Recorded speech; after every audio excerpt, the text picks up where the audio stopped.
Adventurers, welcome back to the Elder Scrolls Lorecast. This is your host, Tom, or Robots, and I'm here with Lotus of Doom. And Lotus, it's been a few weeks. We banked some episodes because I went out of town and all that stuff. But we're back live doing a show again.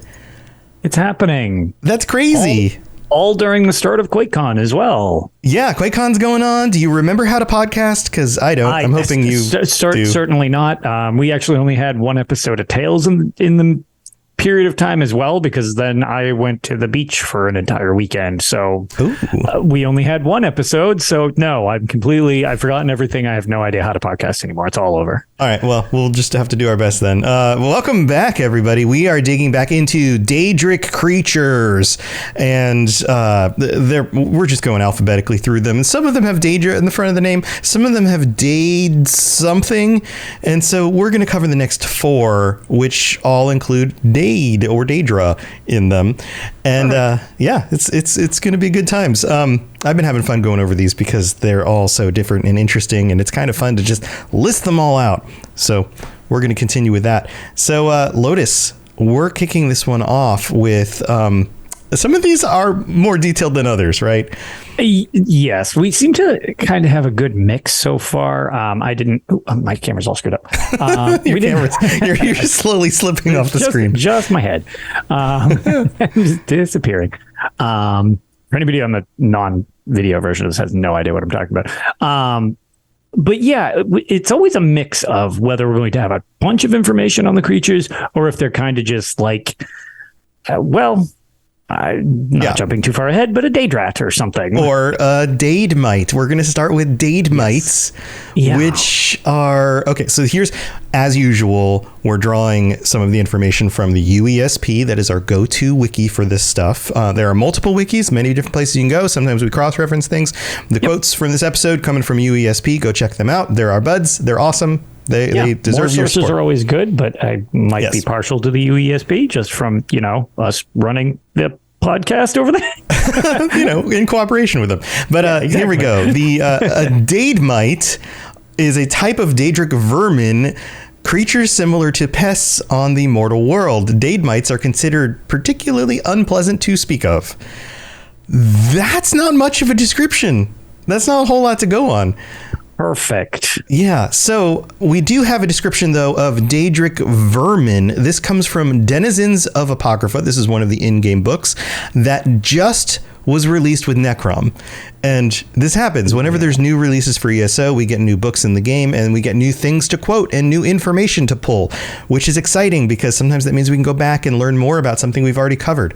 Well, this one talks about the denizens of Apocrypha, of course, one of the Daedric realms. And in Apocrypha, there are Daedric vermin. There's a whole section of this about it. And this is what it says. It says, spending an hour strolling about Cypher's Midden, and you'll encounter everyday vermin that are similar to the pests of the mortal world. At first glance, anyway. Daedrats, which we're going to mention in a little bit. Yep, and coming up next. And Fiendroths appear to exist in all corners of Oblivion, scuttling about and scavenging in much the same way that rats and insects plague Nirn. And then it goes on to describe the Tomes shell, which is something we'll cover in the future. So I don't want to go too far into something else. But what this tells us is that there are vermin, and vermin means things like rats, but it also means things like insects. So in the world of Daedric princes, in the realms of Oblivion, there are bugs, is basically what we know. That's a good way of putting it. There's bugs. There's bugs. And I guess it makes sense because there are biological creatures that live in these worlds. Bugs in our own world seem to kind of be scavengers. They eat and they consume and they multiply and they do all of those things at the bottom of the food chain or very close to the bottom of the food chain. So it makes sense that there would be something to fill that spot in a world with other kinds of creatures and animals. Sure. So that's all we have to say about them. But the other thing that's just kind of worth noting on these ones, because this is less common, even on the ones with very minimal information. There's literally not even one of these in game. Like, this is solely discussed in the lore. Like, so you can't even get a visual representation of these in game yet. Yeah. which is not usual. I mean, we've got some weird things, sometimes super pixelated, sometimes, whatever. This is solely what I think a Daedmite or Daedmite looks like compared to what you think it looks like. There is no... Even this situation is a gray maybe just around what they visually look like, because we have no canon version of their appearance just yet. Right. Are they insects like what we would expect? Do they have like 6 eggs or 8 legs, or are they something completely different? We don't know. Right. Do they look like those little mites from Minecraft? Who knows? Maybe they're just Minecraft creatures living in a... Maybe Minecraft is a realm of oblivion. Look, if we've learned anything from our weird crossover episode we did with Benefactor from the Imperial Library while you were gone, there is totally a Minecraft crossover. There could be a chance. Exactly. You're saying there's a chance. They're saying there's a chance. Now, alphabetically, which is kind of odd, Daedrats follow Daedmites, and they are a type of vermin. So we're going to cover the other type of vermin right now on the second creature of this episode. According to the UESP, Daedrats are Daedric vermin from Oblivion, resembling large, ragged rats with glowing blue eyes that sometimes speak into Nirn through Oblivion gates or portals. Some Dremora consider them cute, despite the fact that Daedrats are considered vermin. So if they catch them, they kill them swiftly instead of torturing them. I love it. It's so cute. Murder it immediately. Like, oh, don't torture that one. It's cute. Just kill it quickly. Just really crush it fast. So. Right. And then it goes on. It says, like they do to loose Banekin, which I suppose they think are cute, or at least somehow more value than, and they don't need to be tortured or whatever. They are fed on by some vampires, such as the Bloodmist clan. Their meat is largely gristle, so not delicious. Worth eating, and highly enjoyed by Ogrim when rancid. Even better, so nice fetid Daedrats. Now, there's your delicacies. Yeah, but is known to upset dogs' stomachs in even a fresh state. Now, Daedrats, they show up everywhere. They're one of the types of vermin. They're multiple different places in Oblivion. There's different variations of them. They don't all necessarily have glowing blue eyes. Some of them look a little bit more ferocious, or they glow with like red colors, or they're ghost versions. And ESO has expanded a lot of these things in lots of different interesting ways. Generally just think of an eerie, creepy evil rat and you'll get a good idea of it. Otherwise they just literally look like stressed out evil skeevers. They're kind of the, well, I mean, skeevers are the rats of Tamriel, right? So, which is weird because also, without getting super off track, which is weird because skeevers kind of were, like, for the most part, the rats of the Elder Scrolls, except there are also rats if you go back to the older games, because they didn't come up with skeever yet, so they were literally just rats. Yeah, I would imagine skeevers are just like really big rats, though. Yeah, like we don't have rats. Skeevers, but we have rats. They have rats, and they're the same size as our rats, but skeevers are the size of like rats dogs. In Arena and Daggerfall also have like red eyes. They almost resemble more of a Daedrat than a... Toxic in chat says New York has skeevers. All right. Maybe that's true. Cool. Okay. Speaking of very interesting rat-like creatures, Daedrats, there is a specific Daedrat that shows up in ESO that we have to talk about. Yes, we do. And I'm really glad you thought to mention this, because once you put this in the notes, it's like, oh my God, that would have been a travesty to overlook. Well, I was reading through the wikis, and even the one on the UASP, somebody needs to update the wiki for Daedrat and include Airox the Mutilator, because he's a Daedrat, or at least he's in the physical form of a Daedrat. Right. His punishment form, without going into spoilers from the Deadlands, that's he's basically taken out of his very impressive Daedric form otherwise, which we don't know what it is. We know. Okay, so this is what's so cool. We know that he was the overseer of the Blood Pit. He was a very powerful leader among these Daedra, and maybe a Zivali, maybe some other form of like anthropomorphic Daedric creature. You see him get a bit cranked out at one point, and he resembles, my assumption would be that's what the model is, but when he runs amok before he's basically just entombed again in his Daedrat form, he almost looks like a Daedric Titan. So it's enormous when he briefly gets to help you run amok on the siege. Right. But like, then I wasn't sure if that was his original form or if that was just him. I'm not sure if that's like just exactly manifesting like super big power for a moment in this huge body. Right. And then again, he goes right back to being a Daedrat because it's not a permanent cure to his curse. Right. Now, maybe we could assume that that's what he originally was because he talks big. He likes people to know that he is Airox the Mutilator, even though he has a little tiny voice. His voice also hysterically does not match his form. It is all around fantastic. Right. And his dialogue is great because so good. Well, he ends up working for you and you become his master. And he's very respectful. I mean, he's still a Daedra and he still is totally cool with killing and mutilating and doing all of those things. But he's very respectful to you in the way that he interacts. It is funny because, again, where you can have these binding contract with Daedra, and it kind of forces them to do what they need, like to obey, even if they don't want to. It is really funny because, to your point, he becomes indebted to you in the story through, various means.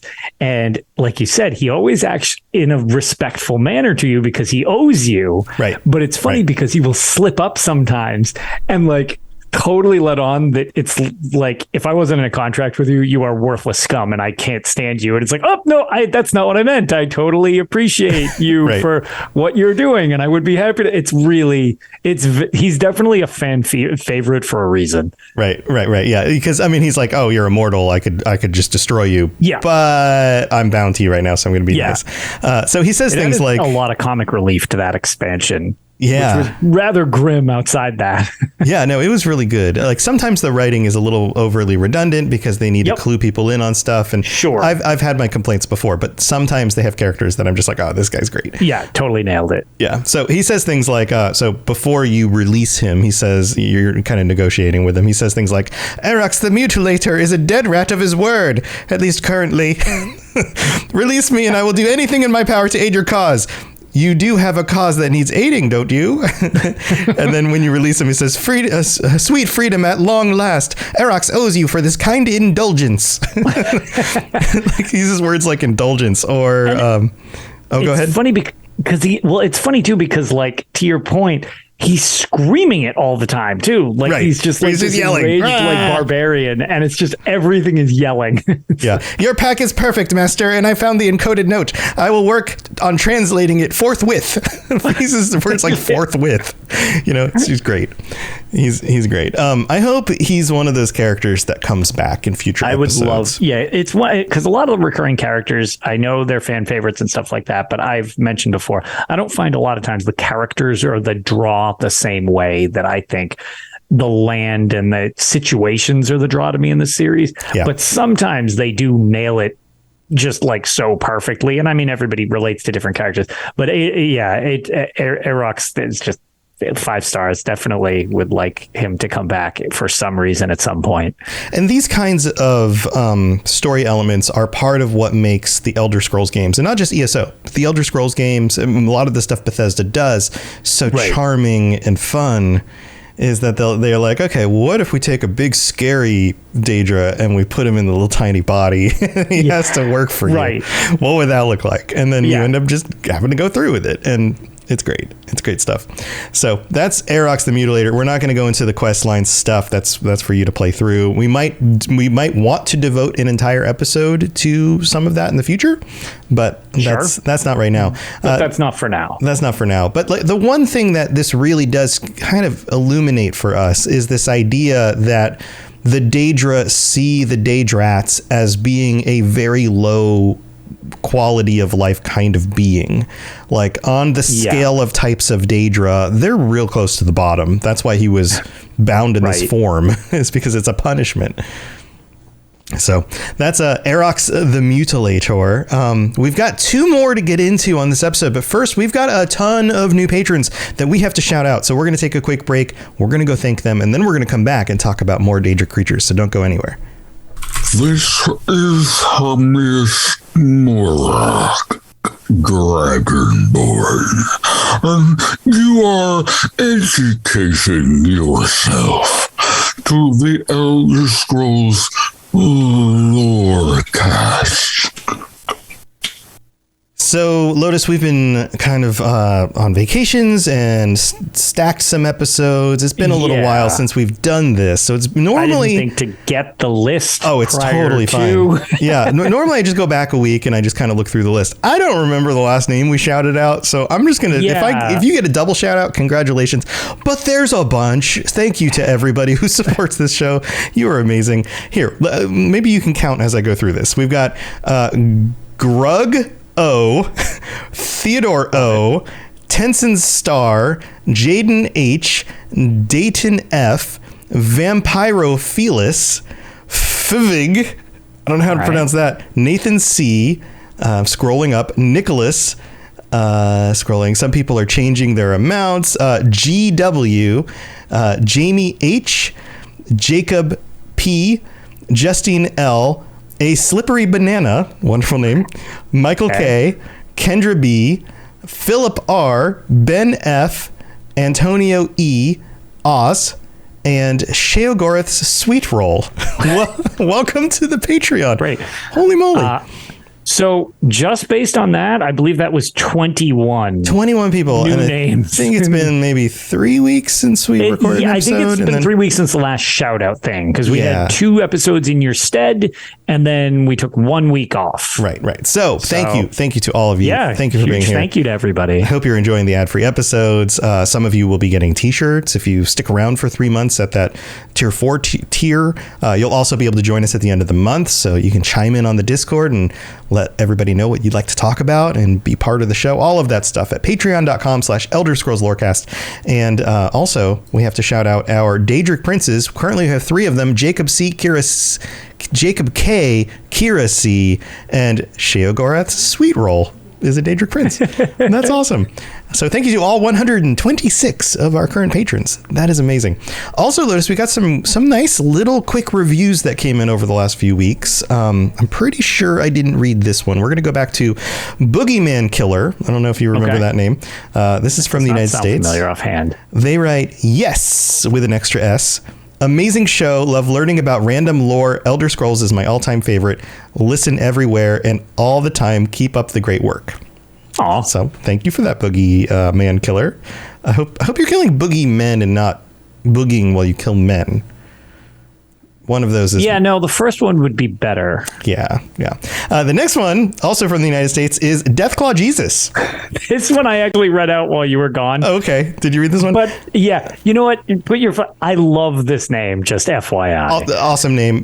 That's my favorite Jesus. Very funny crossover name. Yeah. Favorite Jesus is Deathclaw Jesus. Thank you for the review. We don't have to read that a second time. But we have 2 others, both from Australia, our Australian friends on the complete opposite side of the world from where we are. This one is from Philorane512, who writes, great show. I started listening a few weeks ago. I have not been able to stop. I haven't been able to watch the show since I'm from Australia, but plan to one day. Thanks for all you do. Love the content. Thank you for taking the time to leave that review. That's awesome. Also, if you want to see our beautiful faces, if you can't make the live show, all of these episodes go up on the Elder Scrolls Lorecast YouTube channel, so you can always tune in there. So it's all true. That's a way to enjoy that as well. So thank you for taking the time to do that. Also, we've got one from Stumpy 8 and Elf in Australia. These names are killing me. Yeah, our Australian friends are the best ones, Zach. Thanks. All right, so tell me what you think about this review. It says, is good ear food. 5 stars. This podcast satisfies my ear, mouths, and brain stomach. Good listen, recommend. I feel like I want to use that on a resume. I do a podcast that people enjoy with their ear, mouths, and brain stomach. Yes, I fill up ear, mouths, and brain stomachs. Hire me. Hire me to do your podcast for you. So those that's are amazing. Fantastic. On just as a kind of like, I guess, community style thing, since that's kind of where this is, because of all sorts of weird technical issues, I haven't been able to stream much myself, along with like minimal time available. But I've joined some people on their streams, and the amount of people who said that they love the podcast in other people's streams has just been like, oh my God, it's Lotus from Lorecast or Tales. And it's like, I love the show. It keeps me busy at work and stuff like that. Is really, really nice of everybody. I'm so glad people enjoy the show as much as they do. So that's awesome. Yeah. Well, very cool. Thank you for shouting out the show in other places. Yeah, I was going to say thank you everybody for, when you mentioned that, it's quite uplifting to know that everybody enjoys the show so much. It makes it so that it's you really don't ever want to miss an episode when you know everybody enjoys it so much. Right. It's also hard as a content creator. It's one thing to get constructive criticism, because that helps. Like when it's meaningful absolutely. And like in like positive and intentional, like, I really like the show, but it would be better if they did this. That's great. Absolutely. Like, that's totally awesome. Sometimes you take a little bit of an ego hit, but in the end it makes things better, and that's good. Sometimes people on the internet are just rude, and then that's just a bummer. Yeah, that's the problem with just not being constructive. When people actually have something they would like changed, I always appreciate that, because I wouldn't know otherwise. Right. Yeah. Like sometimes I just need to be made aware of something. Yeah. But anyway, thank you for all the support, everybody. And we couldn't do this without you. Anyway, let's move on. We've got more Daedra to talk about. Here we go. You're listening to the Elder Scrolls Lorecast, dear child of cities. That is why the Night Mother loves you. All right, we're back. Lotus, we've got another one of those lesser detailed descriptions of creatures. So when I say Daedric horse, what do you think of? Well, much in the same vein as a Daedrat, where it's like, it's probably a rat and it looks demonic. I'm going to say it's a horse and looks kind of demonic. You're absolutely correct. That's about it. According to the UESP, Daedra horses are a type of Daedra resembling fiery, glowing red horses covered in black tattoos. Usually hostile, the beasts possess a flaming body and leave behind fire salts when banished. Instead of hair, the creature's tail consists of several spiked flails. Daedric horses are used as mounts by the Dremora of the Deadlands, although they can also be summoned into Tamriel. And there's a related Daedric horse here, the Nightmare Courser, which we will save for a future episode. But yeah, that's about it. It's kind of like a Daedrat in that, like, you're like, oh, it's a creepy looking, demonic looking rat. Well, there's horses too. Now, this raises the question, both of these, which came first, the Daedric version or the mortal Tamrielic version?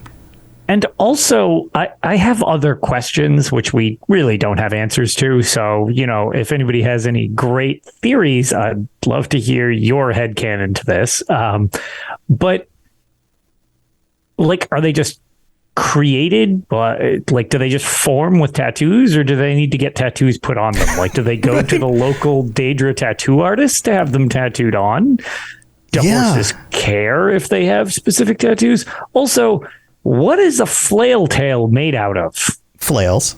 Spikes. Just spikes. It's a tail with spikes at the end. I just mean, what is it? Is it bone? Is it producing metal? It's made out of horse. Duh. It's just point horse. It's just pointy horse part. That's how that works.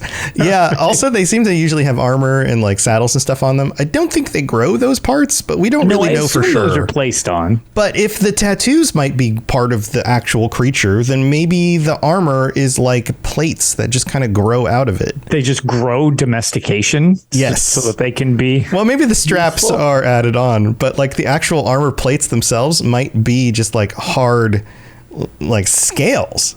I don't think this is the case. I'm just throwing this idea out there that it's hard to tell where the creature begins or ends, but yeah, they just grow domestication. Just like they're just designed to be domesticated. They just really want to help out other Daedra to get him around. Yeah. Yeah. If I was to throw out a theory here, it's that the creatures in Tamriel came first, and then the Daedric versions of them were made as some sort of like dark mockery of the creature. I could see something like that. Yeah, I could see something along that line. Or a lot of times the way things are crafted in response to a need for something, like where a lot of the Daedric princes have Dremora that are tending to be under their service more than others. Maybe one was just like, yeah, our minions are too slow. Like our golden saints don't get around fast enough. Get them some Daedric horses. How did those mortals get around faster? Things called horses. Let's make one of those. We need an evil version of that. Right. We must make some evil horses. But like Daedric Titans are a mockery of dragons. Right. There are other kinds of Daedric creatures that are very specifically designed that way. So maybe the more mundane ones are also. Yeah, it's not a corrupted version of something that's just kind of spawned into having multiple versions of it, as opposed to, just the one that was corrupted. Who knows? But yeah, it is just this one's a little goofy. Yeah, some of them are a little goofy. Yeah. Speaking of goofy ones, let's move on to our last one. When you think about giant monsters with alligator heads, you probably think of the Daedroth because that's what they are. And they've been around a long time. Like way back in Daggerfall, we have big old alligator looking Daedra people walking around with axes and stuff. And these show up in ESO. They show up pretty much everywhere. Yes. I remember back with Morrowind, which was where I picked up the series originally. I was very confused why there was a giant pseudo alligator man just beating the crap out of me when I woke up sometimes. Like if I would sleep outside, it would be like, can't rest nearby enemies or whatever. And I'm just like, that's a really jack dude who's an alligator. What is happening? And it's just same thing with Oblivion. They became a little less alligatory and a little more creature-ish. I mean, they definitely resemble an alligator quite a bit still, but they literally looked like alligators in Morrowind and Oblivion. Yeah, and they're skinnier. Like all the creatures in Morrowind had like these skinnier limbs. They were like the design aesthetic was a little bit more emaciated. Yeah. If that's the right word. Spindly. Maybe that's better. But by the time you get to Oblivion, they're kind of beefy and kind of thick again. They look a little bit more formidable. And then in the rest of the series, they're all they're stocky, right? Even though they're tall, they've got like thick, like tree trunk type legs and arms, and their mouths aren't the whole focus. But in Morrowind, they very much are just kind of like a skinny alligator man. Yeah. It's just, I don't know. They're much more generic than some of the others, but I also find them to be just like a real staple of like thinking of Elder Scrolls creatures. Daedroths, for some reason, always stuck with me just because they're weird. They are weird. And I think there's just something about taking on a anthropomorphized creature, like a scary, dangerous creature, and making it humanish. That's just kind of disturbing. There's something about that. Yeah. But here, we haven't read out the article from the UESP yet. So there's actually a little info on this besides our meandering about in discussion. Some actual facts. Here we go. Yeah. Daedroths are crocodile. I keep saying alligator, but yeah, and actually it's kind of funny. Rob brought that crocodile up. He's like, they look a little more crocodile-y to me. It's like, well, whatever. Yeah. Crocodiles tend to have teeth that are more likely to jut up and narrower noses, if I recall, and alligators have wider noses with teeth that are more likely to jut down on the outside of the mouth. But there's different kinds. Anyway, crocodile-headed bipedal Daedra associated with Molag Bal. Of course, Molag Bal made these, and then everyone else got them too, right? This is one of those things that happens. One of the Daedric princes, usually Molag Bal or one of the other really dark ones, make something, and then everybody else gets them eventually. They can also be found serving Mehrunes Dagon, of course. They are strong, hulking, reptilian Daedra with animalistic tendencies, but still a dangerous foe with powerful clawed arms and moderate magic ability. They Though some have been known to use weapons and wear simple armor, most attack with bare claws. They have a powerful bite and the ability to spew hot flames. Some Daedroths can spit poison or shock magic. They stand roughly at the height of a mortal, if not taller. Usually taller, I would add on that one. Yeah, I was going to say, if you're walking around at like 7'5", yeah, they're probably right about your height. If you're like a really big Nord or high elf for somebody. They can be summoned in gargantuan sizes. Particularly large Daedroths are difficult to summon and can only be controlled by those with strong will. Daedroth sacks and teeth are used in alchemy. What part can't be used in alchemy? What part of where's the sack on the Daedroth? I'm not sure exactly where that part comes from. It's an earlobe. Ah, got it. Got it. It's like the inner ear part because they're like reptiles. Yep, that's it. Okay. Yes, there's no further thought being put into this. That's it. All right. Yeah. I love that there's this second part here of this article where it talks about the linguistics of Daedroth, because it says linguists will point out that Daedroth is also the proper singular form of Daedra. Daedra being plural, Daedroth being singular. Like, look at that Daedroth would mean look at that Daedric being right there, right? Yeah. Or if you said, look at those Daedra, that would mean multiple of Daedric beings. But for these creatures, the common usage is Daedroth singular and Daedroths plural. Yeah, it gets weird. It gets weird. With Daedra, both singular and plural being used as the generic term. So don't actually use it in the way that it would supposed to be making sense, because these things are their own creature. And so it seems like they've modified the use of language. So Daedra can both mean a Daedra or those Daedra. Right. That's kind of weird. Yeah. That's very weird. One thing that I really want to just kind of throw out there for everybody, you had mentioned for the most part, they will attack with claws or whatever, and they don't really necessarily wear armor an awful lot, but it does say that, they can use weapons, or use armor. I strongly suggest going to the UESP if you're at all interested in weird sprite work or kind of renditions of things. Look up the physic, like that. I guess we could bring it up on stream, but like I would say go to this and look this up from Daggerfall. The Daggerfall one? They're just straight up alligator mercenary people. Yeah, here, let me save the image real quick so I can just put it up on the screen. I just thought of that. I was like, we could actually put it on this because this is really funny. It is really small. It's very small. Almost cute. Yeah, it is hilarious though. Right, he's got a little battle axe. There he is. Oh, he's so tiny. I have to stretch him out, make him bigger. There we go. There he is. He's just marching around with his little battle axe. He's just marching around. There he is. He looks like he's saying with his mouth wide open. Yeah, he's got armor and a battle axe. And so enjoy that image for anybody watching this. It's fantastic. It's so funny. It's very cute. Very cute. So that's the Daedroths. I mean, they're really not anything. I mean, they're kind of used as like these big intimidating creatures in an army. That kind of thing. Yeah. They aren't seen as being particularly intelligent, although they can cast some magic, but they're mostly just big and ferocious. That's kind of their deal. So, all right, that's going to do it for the Daedric creatures from this episode. We will continue this series in a future episode, so don't worry. We've got a whole bunch more to get through. Yeah, like we're maybe almost a quarter of the way through the we're about a quarter away of the way through these.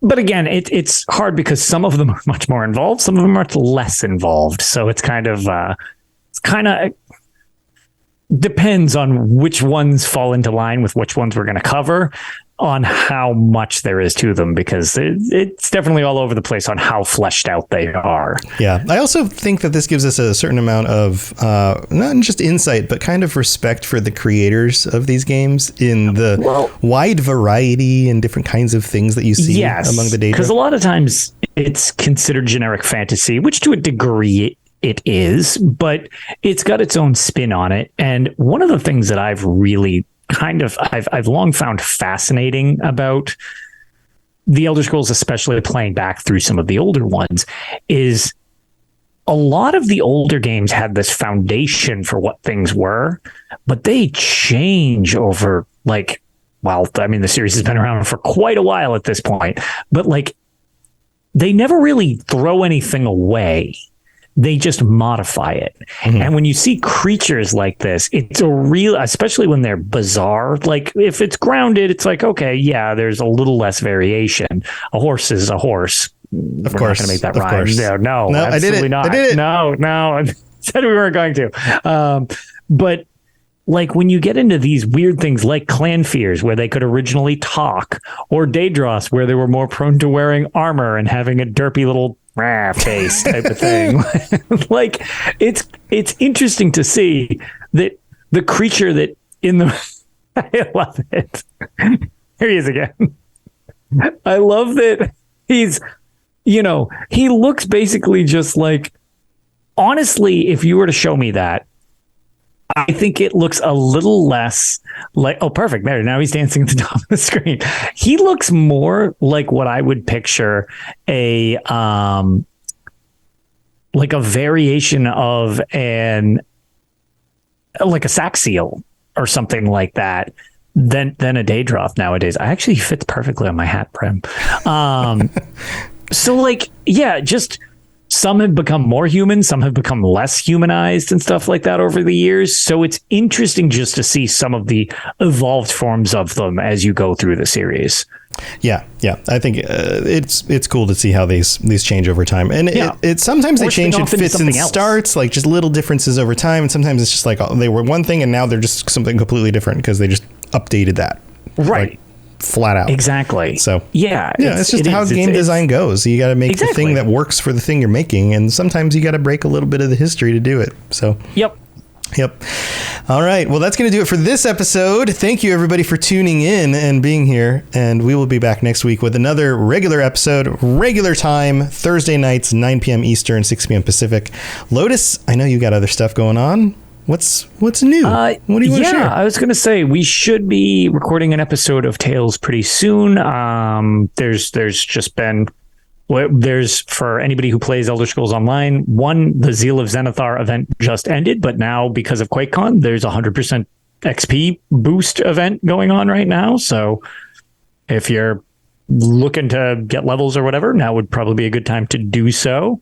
Other than that, I've just been trying to jump into game whenever possible and continue work on our PlayStation Guild Hall, which once completed, I'll do a little video walkthrough for everybody that can see the PlayStation side of stuff.